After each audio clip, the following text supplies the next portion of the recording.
Hello, everyone. Welcome to our 80th episode of In the Trenches, Kroll's weekly cyber threat intel briefing. Today is the 9th day of December. My name is Laurie Iacono. I'm an associate managing director on our threat intelligence team. And joining me today from the team are Mukesh Nagar, Mark Messer, and Sarah Kerrigan. As always, we'll be covering the most recent trends that our intel team is witnessing in the trenches. But first, we'll get started with a couple of updates for your situational awareness. And what we're going to cover, the first one that we're going to cover is law enforcement has recently shut down a cyber criminal messaging forum known as Matrix under an operation referred to as Passion Flower. And this was an operation by Europol that took down this encrypted messaging service. Matrix was discovered in 2021. There were over 8,000 user accounts and more than 40 servers in several countries across Europe.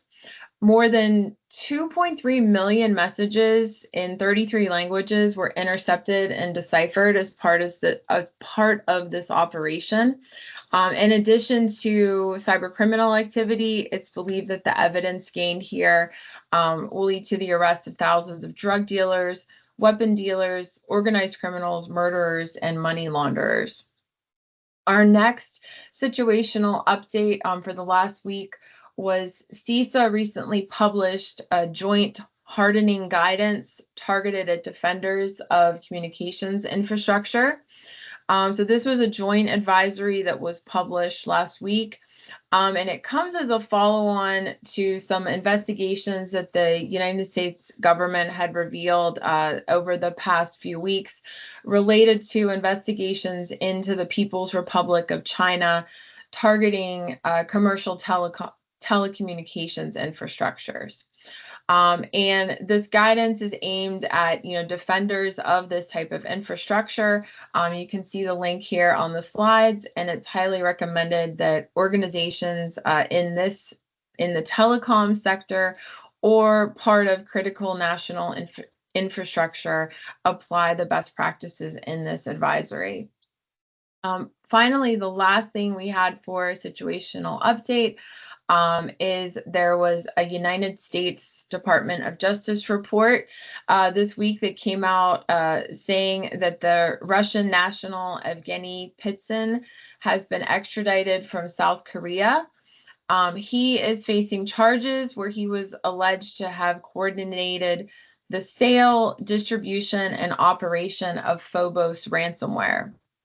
So Phobos ransomware, many of you on the call may be familiar with that. It's thought to have affected over 1,000 public and private organizations over the past few years, with ransomware payment or ransom payments totaling over $16 million. So that's the situational awareness that we have for today. Let's go ahead and get into today's briefing.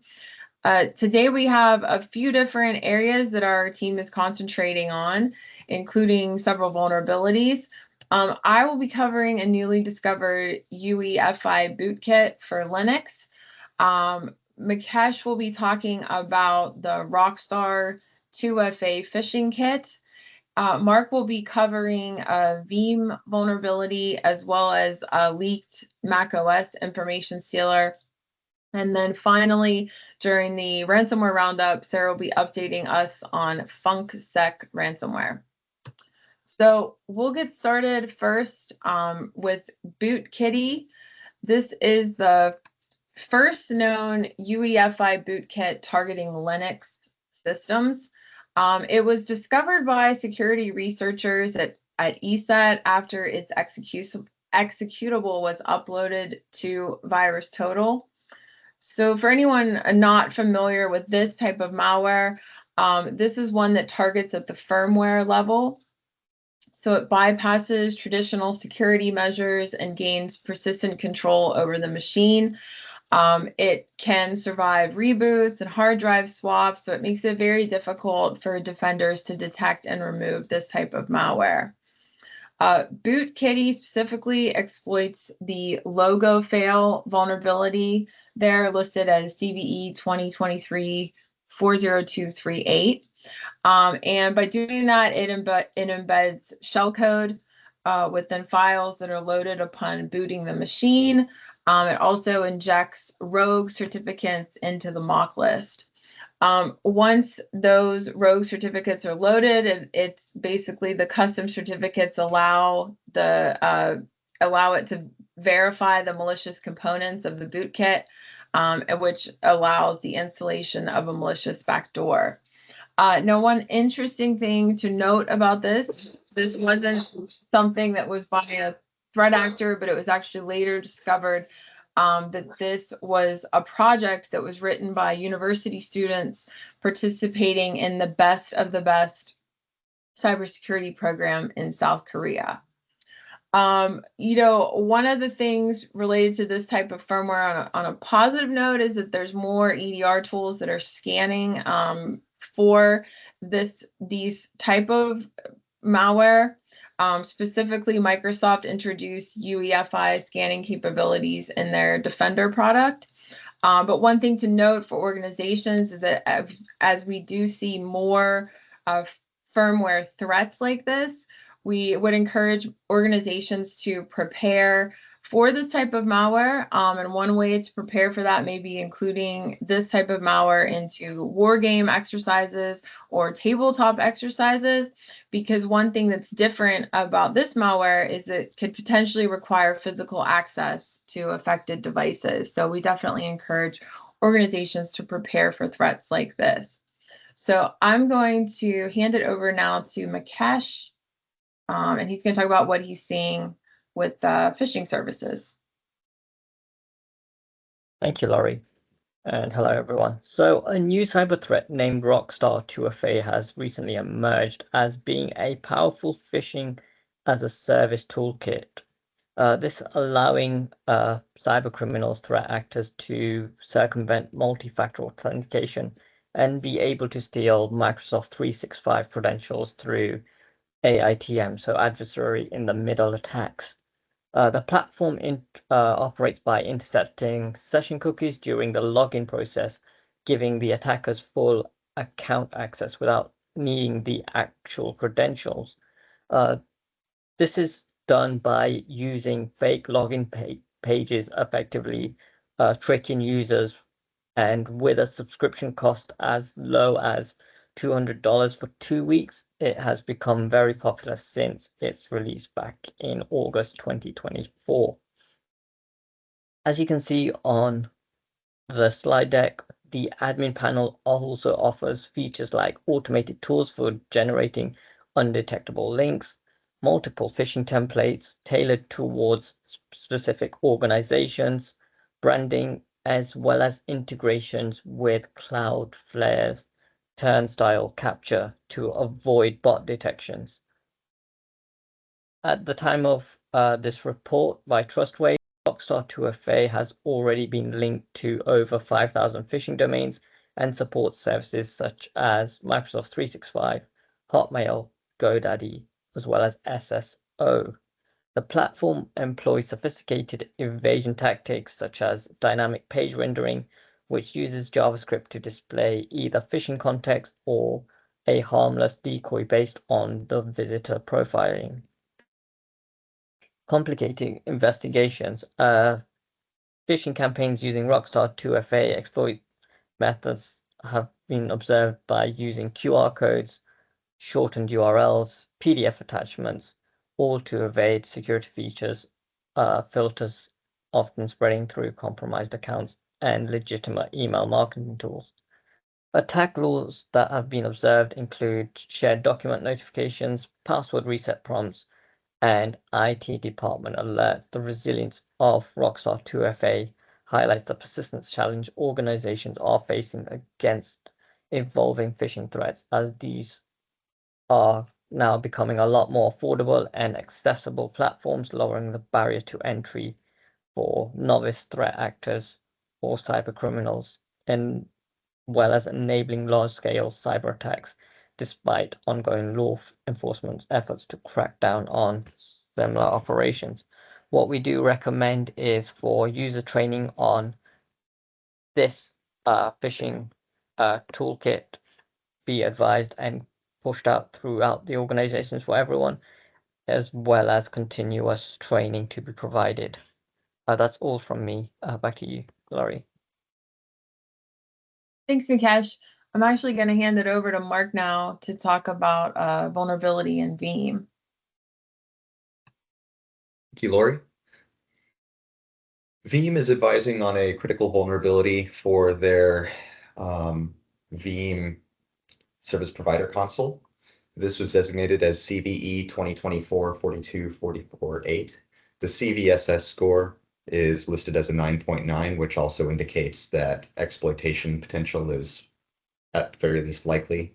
Currently, they do have a patch out for this, so that will be the first order of business for remediation when possible. At their advisory, which is linked at veeam.com, KB4679. So this vulnerability was only released and patched on December 3rd. Therefore, there's limited information at the time of this report. So far, Veeam has noted that from the VSPC management agent machine, under the condition that the management agent is authorized in the server, it is possible to perform remote code execution on the VSPC server machine. As the vulnerability was discovered internally and not by an external researcher, there's currently no additional analysis, there's no proof of concept, nor observations of its use in the wild at this time. However, due to its severity, it is likely that this will be found eventually, so they're going to go ahead and encourage folks who can to patch. This advisory also included another CVE, which was listed as CVE 2024-42-49-9, which is an additional high severity CVE at 7.1. This affects the same product and same versions, and it has the same requirements as above, where the management agent must be authorized in the server. This is noted as having the possibility to leak an NTLM hash of the VSPC server service account and delete files in the VSPC server machine. And thank you, that's everything I have on this.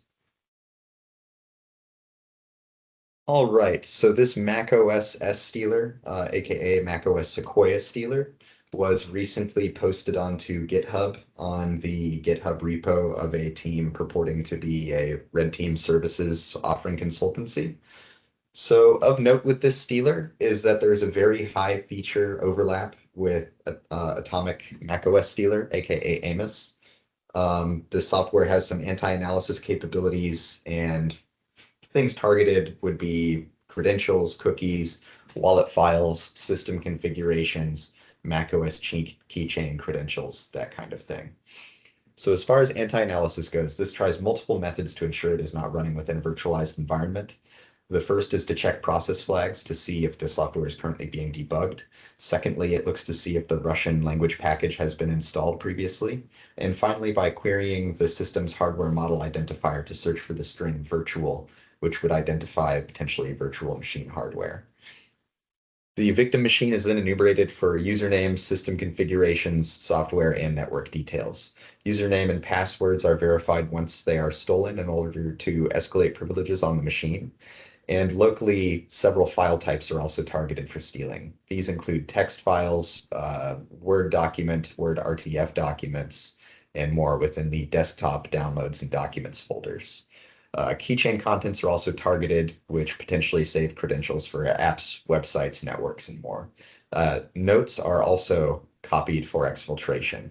When data is exfiltrated using this software, data is sent to a temporary folder, and it is then encrypted using an encryption key, which is given prior to compiling the software. And then using a predefined IP, the information is exfiltrated in an HTTP post request.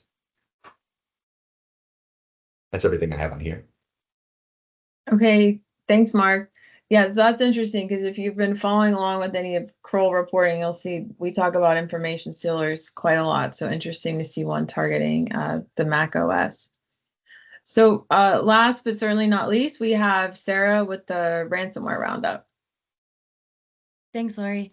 There is a newer group that was identified. They're going by the name FunkSec, and they likely emerged between September and November of this year, with threat actors involved in the group posting on dark web forums and other dark web activity. The group first had initial advertisements for victim organizations' data before they created their data leak site, and this data leak site was established around December, beginning of December. So victim data was previously posted on breach forums by the threat actor Desert Storm, but the group has now obviously shifted their tactics to utilizing a data leak site to just kind of aggregate all of that stolen information.